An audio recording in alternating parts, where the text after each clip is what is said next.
Ladies and gentlemen, from Sky News Arabia, our moderator, Ms. Lubna Boza. Good morning.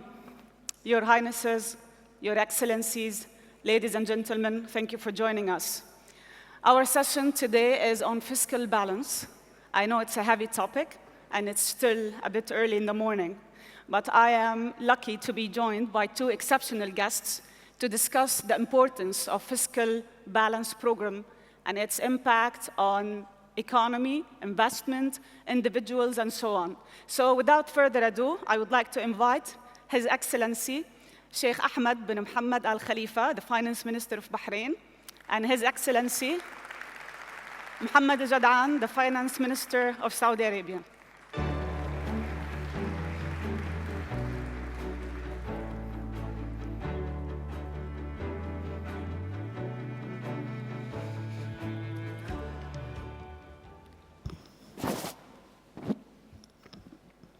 Good morning. Good morning. I know you both would like to speak in Arabic, since we're three Arabs on the stage, but because of our audience, I request you to kindly have this discussion in English. Sure. So you both started a fiscal balance program. Can you give us a brief description of yours, Sheikh Ahmed? Yes, well, thank you very much for inviting me, and it's a pleasure to be here for the second year. Fiscal programs is basically, in its simplest form, is balancing revenue and expenditure. What we have done in the Kingdom of Bahrain is we started in 2015 by trying to balance our fiscal situation by introducing changes in revenue, reductions in expenditure to the tune of 854 million dinars. We managed to achieve that, maintaining positive growth, maintaining low unemployment, maintaining low inflation, and maintaining reasonably good wage growth. Now, the next wave, which we've just announced, was an 800 million Bahraini dinar adjustment, which is also taking into account the fiscal support package that we appreciate that we got from our GCC neighbors, which will help us fund the program until 2022. But ultimately, the target of this adjustment is to make sure that we balance income and expenditure. Your Excellency. Thank you very much, and I would like to start by thanking all the audience for their attendance. This has been a fantastic event. I'm very pleased to participate, and I'm very thankful for Sheikh Ahmed to join me in this session. I think we both are embarking on significant reform in our countries, and as the finance files falls within both our jurisdiction, it is very important to talk specifically about finance, and fiscal balance program is one element of what we are really doing.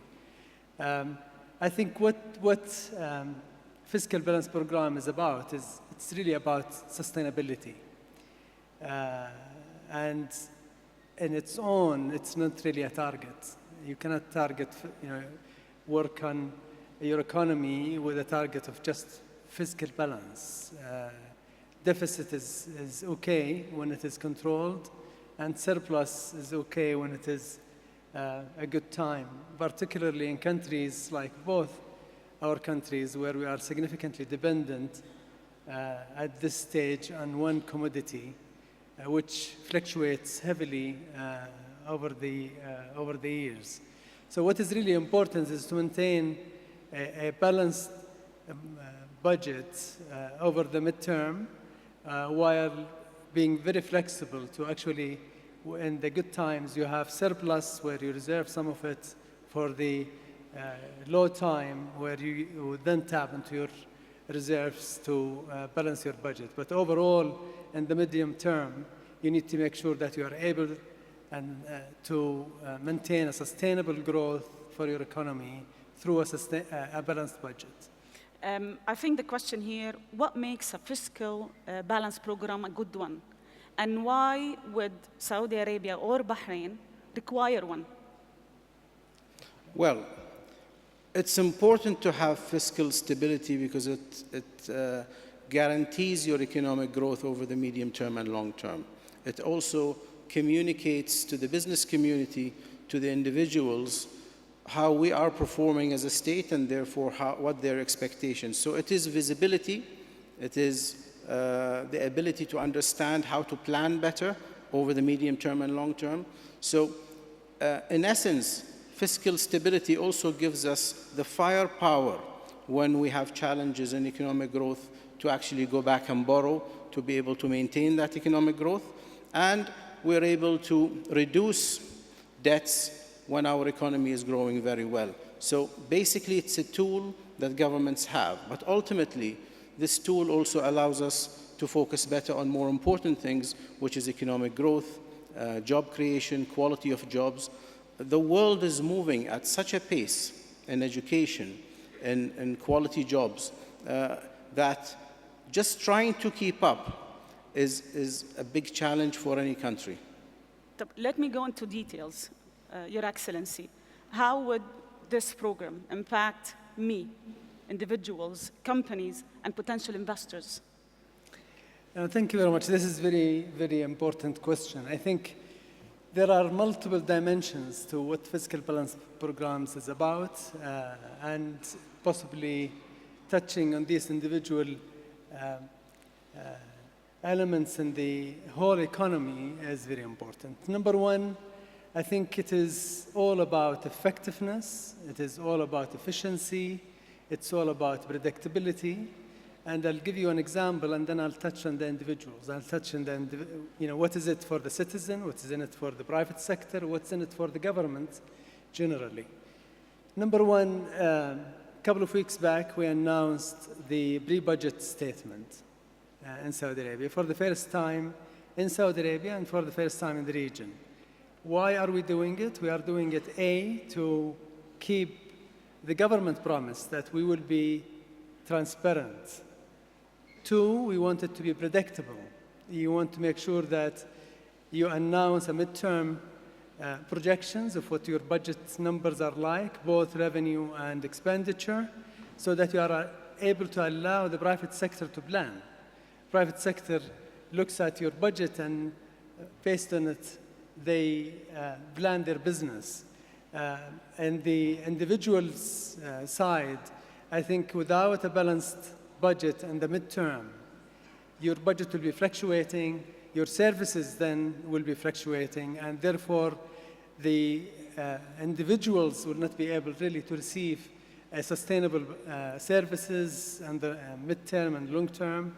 They will not be able to plan properly, and they will be unable generally to see through in the midterm how the government expenditure is going, where is the capital expenditure is going, and where is the operation expenditure is going.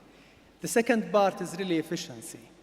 And balanced budget is not just about the numbers. It's about how effective it is, how efficient it is, and you can achieve both. You can achieve a balanced budget by being very efficient in your spending, so you could use whatever you save and the efficiency and providing more services to the citizens. You could use it to provide more stimulus packages to the private sector, and you could provide a clear and transparent and predictable way forward in the 3 years and 5 years to come. You've mentioned points that I would like to discuss more. Maybe Sheikh Ahmed, you can elaborate. So you're saying that the fiscal balance program has an impact on sustainability, transparency, efficiency, effectiveness of the expenditure of revenues, and revenue, sorry. So can you tell us more from your experience in Bahrain, how does the fiscal balance that you've announced has an impact on all those points? Yes, well, very clearly, business, before they invest, they want to know that the government is sustainable enough to be able to implement what it says it's going to implement. So fiscal sustainability gives clarity on a government's ability to implement its programs at a reasonable cost. It also communicates with the lenders. It communicates with the rest of the world, multilateral institutions. Where are we in the cycle and how are we dealing with the challenges? And also, how are we going to capitalize on opportunities? So transparency is actually getting the information out there for people to understand what are the challenges that we identify, how are we going to deal with those challenges. This is clearly very important. More importantly, fiscal balance allows us the space, the fiscal space to be able to invest. When we look at reports like the Human Capital Index, where it talks by the World Bank, where it talks about competitiveness of countries in healthcare and education, you want to make sure that your citizens are at the forefront of competitiveness in terms of their readiness for the job market. You want to make sure that the job quality that you invest in are the right jobs with the right remuneration to meet people's expectations. So managing your fiscal situation allows you to invest in other areas, to make sure you have the foundation upon which you build on an economy that's moving quite fast. We used to think of education, for example, as a stage in one's life. Today, education is something that is very continuous. I don't find what I learned in university is very relevant today. I'm learning every year new things to be able to communicate and to be able to be relevant. I think this is a very big debate nowadays. Yes, and I think whether it's education or whether it's healthcare, you want to make sure that your economy is actually given the opportunity to innovate and to develop. And the way to do that is to make sure you have the fiscal balance to be able to have the firepower to invest, because really it is an investment in education, it's an investment in healthcare. And these are key words of how we should see those budget items. They are not expenses anymore. They are investment in our people to do better, to live better lives, and to give back to society. If I may, I think these are actually very critical points that goes to the core idea of what the balanced budget is about. It's not about a limited spend and therefore you are disrupting the plans of the various ministries who need funding to provide services. It's not a volatile environment where your lenders, when you need to go to the market, are unable really to predict and calculate the risk of the country and its ability to repay its debt. So if you have a very clear plan laid down in a very transparent and frequent way, what you will do, you will be able basically to tell the international investors that this is the plan. It is actually predictable, transparent. You could see through what you're funding like in the future. That reduces the cost of funding. That reduces then the cost on the whole economy, including the individual. The individual will go and borrow to buy a house. If the cost of funding for the sovereign, for the government, is high because their budget is unpredictable, they have no midterm plan, then basically that cost will trickle down to the bank who will lend, that then will trickle down to the individual who will borrow, and therefore cost will be high. Exactly the same applies to the businesses. If the cost of borrowing on the sovereign is very high, the cost of borrowing on the businesses will be very high. So the fact that you are able to provide investors a very clear map of what your budget is like and the midterm, that will provide them a lot more comfort to reduce cost and the economy. In addition to all of this, I think what is important is the fiscal balance in its own is sometimes mixed up. We are not saying we are not going to spend just because we don't want deficit. I think what we are saying is we want to make sure that we have a sustainable path to spend in the good years and in the bad years. And that is really what the idea of midterm fiscal balance. This is all beautiful and well, and excuse me for asking this question, but what are the results so far? Sheikh Ahmed. The result, we see we're moving towards fiscal balance in the Kingdom of Bahrain, but we're also moving towards smarter spending. It is not just about balancing revenue and expenditure. It's about spending smarter, spending in such a way where we're adding value, creating, as I said, better jobs, but also spending smarter in the way that when we look at the budget item, it's not about, let's take energy conservation, for example. The standards that have been laid in for conservation and consumption of electricity has actually reduced consumption and gave us more room with the current production to be used for expansion in different areas. It's very important not to just focus on how much we spend versus how much we gain as revenue, but also that we spend our money better, that we educate better, treatment in healthcare is actually better, opening up society for ideas that will actually make us more efficient. I always talk about car engines. I always say, if you look at car engines 10 years ago and today, you see they're smaller in capacity, use less fuel, more horsepower. I tend to see government work as that. We need to produce more using less, and I think it is very doable. We see it very clearly in energy conservation, but we will see it in other aspects of society. In my ministry, we used to have more cars. We now have less than half of the cars because we use email, we use other things.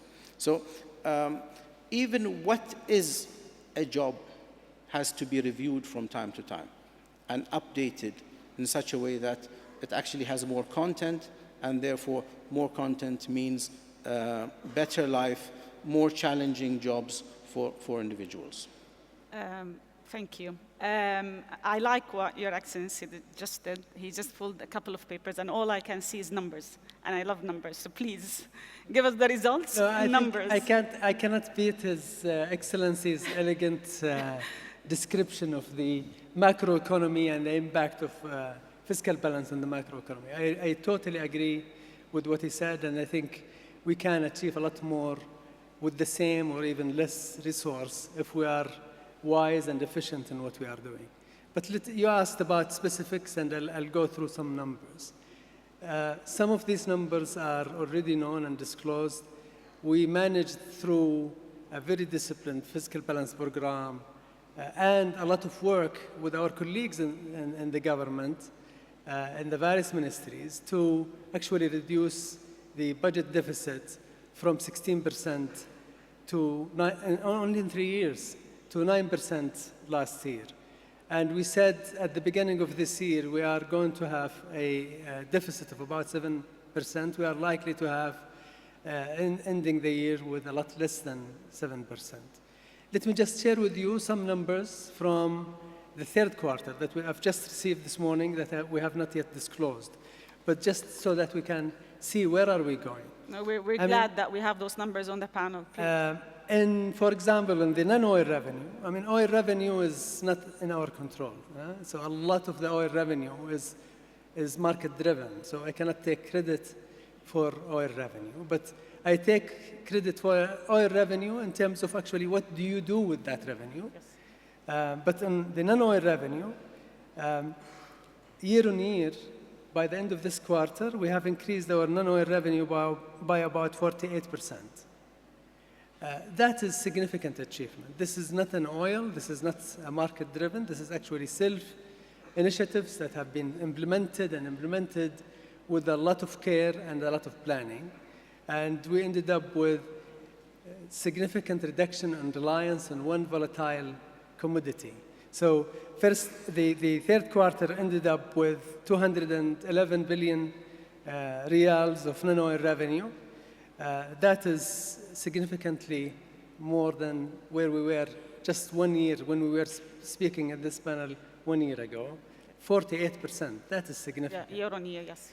That said, expenditure have increased. We promised that we are going to ensure that the economy grows, and we enable our colleagues, the ministers, because the Ministry of Finance is an enabler. Ministers need to spend on their plans, and Vision 2030 has significant programs that will need a lot of money to be spent. Yes. So in terms of the expenditure, our expenditure by the end of this third quarter have increased 25%. So we are going to reduce our deficit even more than the budget. We increased our non-oil revenue, and we increased our expenditure by 25% to fuel the economy, to enable the growth, to make sure that the programs are implemented with the right budget. Beautiful. Sheikh Ahmed, would you like to add anything? No, I think it's very important that when we look at balancing revenue and expenditure, Yes. that we also make sure that we continue to give the economy the room it needs to grow. I always have to deal with my own desires to see less spending versus smarter spending. And Absolutely. it is very important that we have targets. This is why in the Kingdom of Bahrain we said we will balance our books by 2022. This is the plan that we will do it, and this is how we're going to communicate it to the world. And we've managed to get few starting points done. His Royal Highness the Crown Prince mentioned them yesterday. So we're starting with VAT, we're starting with other services, we're reducing the size of the government, but more importantly, I think it's productivity that will really the game changer here. If we can drive productivity through innovation, then that's going to be big room. And having two sons and a daughter, I think also the room that is given to women to compete in business is critically important. I didn't raise my daughter to be any different from the boys. And I find now I have to support the boys to be able to compete. And I'm not joking, No, this come is on. the truth. But the reality is society has to work with everyone included.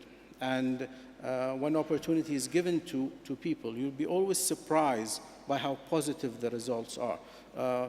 We are, as His Excellency mentioned, enablers at the end of the day. And it is up to the people in society to be able to make a difference. Thank you very much. Thank you very much. On that very positive note, we will wrap up. Thank you very much for joining us. His Excellency Mohammed Jadaan, the Finance Minister of Saudi Arabia, and Your Excellency Sheikh Ahmed bin Mohammed Al Khalifa, the Finance Minister of the Kingdom of Bahrain. Thank you very much. Thank you.